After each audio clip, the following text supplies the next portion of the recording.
धृतराष्ट्र ने कहा, हे संजय, धर्म भूमि और कर्म भूमि में युद्ध की इच्छा से एकत्र हुए मेरे पुत्रों और पांडु के पुत्रों ने क्या किया?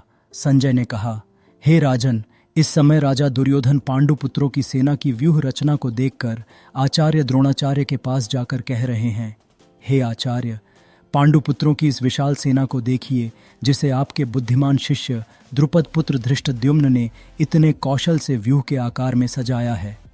इस युद्ध में भीम तथा अर्जुन के समान अनेकों महान शूरवीर और धनुर्धर है। युयुधान, विराट और द्रुपद जैसे भी महान योद्धा है। धृष्टकेतु, चेकितान तथा काशीराज जैसे महान शक्तिशाली और पुरुजित, कुंती भोज तथा शैब्य जैसे मनुष्यों में श्रेष्ठ योद्धा भी है।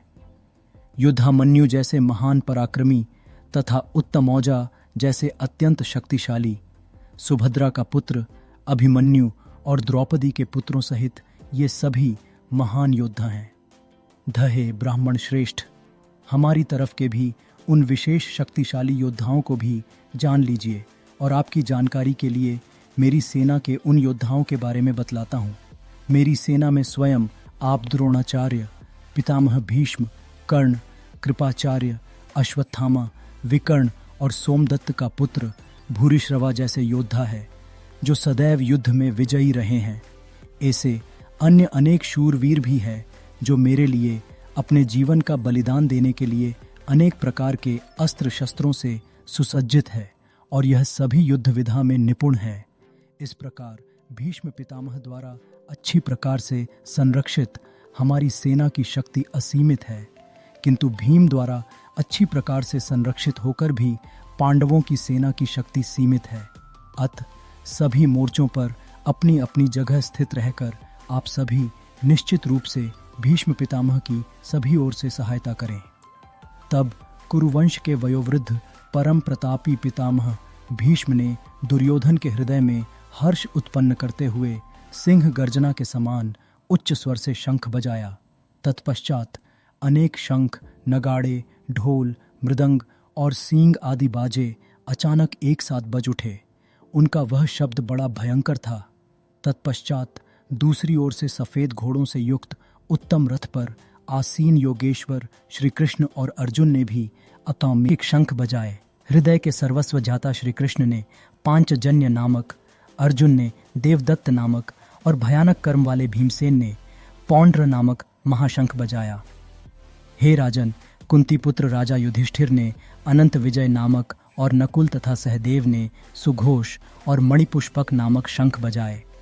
श्रेष्ठ धनुष वाले काशीराज और महारथी शिखंडी एवं धृष्टद्युम्न तथा राजा विराट और कभी न हारने वाला सात्यकी, राजा द्रुपद एवं द्रौपदी के पांचों पुत्र और बड़ी भुजा वाले सुभद्रा पुत्र अभिमन्यु आदि सभी ने अलग अलग शंख बजाए। उस भयंकर ध्वनि ने आकाश और पृथ्वी को गुंजायमान करते हुए धृतराष्ट्र के पुत्रों के हृदय में शोक उत्पन्न कर दिया। अर्जुन द्वारा सैन्य निरीक्षण। हे राजन, बाद हनुमान से अंकित पताका लगे रथ पर आसीन पांडुपुत्र अर्जुन ने धनुष उठाकर तीर चलाने की तैयारी के समय धृतराष्ट्र के पुत्रों को देखकर हृदय के सर्वस्व ज्ञाता श्री कृष्ण से प्रार्थना करते हुए कहा कि हे अच्युत, कृपा करके मेरे रथ को दोनों सेनाओं के बीच में खड़ाड़ करें, जिससे मैं युद्ध भूमि में उपस्थित युद्ध की इच्छा रखने वालों को देख सकूं कि इस युद्ध में मुझे किन किन से एक साथ युद्ध करना है। मैं उनको भी देख सकूं जो यह राजा लोग यहाँ पर धृतराष्ट्र के दुर्बुद्धि पुत्र दुर्योधन के हित की इच्छा से युद्ध करने के लिए एकत्रित हुए हैं। संजय ने कहा, हे भरतवंशी, अर्जुन द्वारा इस प्रकार कहे जाने पर हृदय के पूर्ण ज्ञाता श्री कृष्ण ने दोनों सेनाओं के बीच में उस उत्तम रथ को खड़ा कर दिया। इस प्रकार भीष्म पितामह, आचार्य द्रोण तथा संसार के सभी राजाओं के सामने कहा कि हे पार्थ, युद्ध के लिए एकत्रित हुए इन सभी कुरुवंश के सदस्यों को देख। प्रथापुत्र अर्जुन ने अपने ताऊओं चाचाओं को, दादों परदादों को, गुरुओं को, मामाओं को, भाइयों को, पुत्रों को, पौत्रों को और मित्रों को देखा। कुंती पुत्र अर्जुन ने ससुरों को और शुभ चिंतकों सहित दोनों तरफ की सेनाओं में अपने ही सभी संबंधियों को देखा। तब करुणा से अभिभूत होकर शोक करते हुए अर्जुन ने कहा, हे कृष्ण, युद्ध की इच्छा वाले इन सभी मित्रों तथा संबंधियों को उपस्थित देखकर मेरे शरीर के सभी अंग कांप रहे हैं और मुख सूखा जा रहा है और मेरे शरीर के कंपन से रोमांच उत्पन्न हो रहा है। मेरे हाथ से गांडीव धनुष छूट रहा है और त्वचा भी जल रही है। मेरा मन भ्रमित सा हो रहा है, इसलिए मैं खड़ा भी नहीं रह पा रहा हूँ। हे केशव, मुझे तो केवल अशुभ लक्षण ही दिखाई दे रहे हैं। युद्ध में स्वजनों को मारने में मुझे कोई कल्याण दिखाई नहीं देता है। हे कृष्ण, मैं न तो विजय चाहता हूँ और न ही राज्य और सुखों की इच्छा करता हूँ। हे गोविंद, हमें ऐसे राज्य, सुख अथवा इस जीवन से भी क्या लाभ है जिनके साथ हमें राज्य आदि सुखों को भोगने की इच्छा है, जब वह ही अपने जीवन के सभी सुखों को त्याग करके इस युद्ध भूमि में खड़े हैं। गुरुजन, परिवारीजन, पुत्रगण, पितामह, मामा, ससुर, पौत्रगण, साले और सभी संबंधी भी मेरे सामने खड़े रहे। हे मधुसूदन, मैं इन सभी को मारना नहीं चाहता हूँ, भले ही यह सभी मुझे ही मार डालें। तीनों लोकों के राज्य के लिए भी मैं इन सभी को मारना नहीं चाहता, फिर पृथ्वी के लिए तो कहना ही क्या है।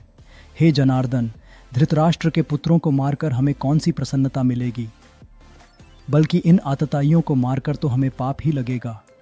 हे माधव, अतः धृतराष्ट्र के पुत्रों को उनके मित्रों और संबंधियों सहित मारना उचित नहीं लगता है, क्योंकि अपने ही कुटुंबियों को मारकर हम कैसे सुखी हो सकते हैं।